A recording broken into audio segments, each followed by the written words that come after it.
Please kindly click on the red subscribe button below this video and subscribe to our YouTube channel. Thanks, God bless you as you do this.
My boss said I should say hi to you.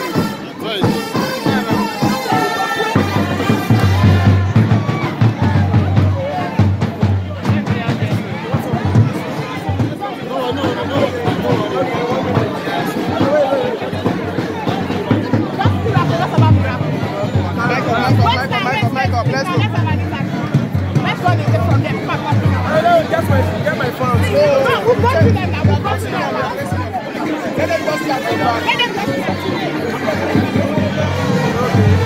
Let them just start your back.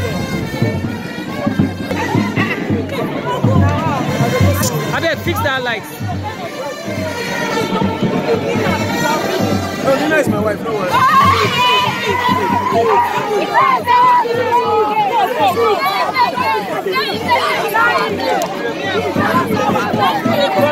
Brother.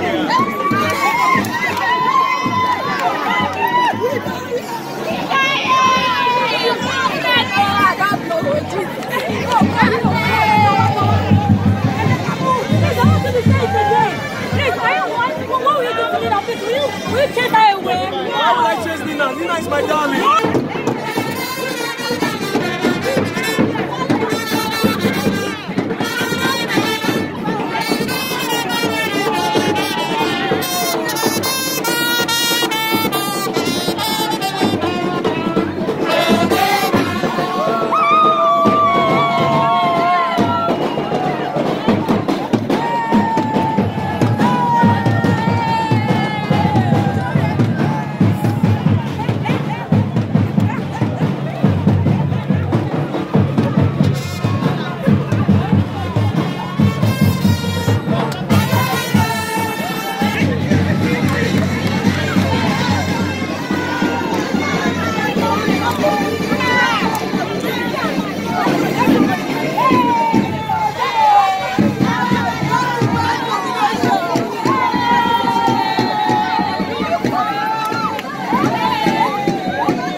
100.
Thank you so much for watching our videos. And importantly, you need to subscribe because we drop videos almost every day. You have to subscribe. There's exactly everything. Gua TV. Click on it. You see a subscribe button. Click on the subscribe button. That's all. And if you have a big show coming up, any event, you can call us.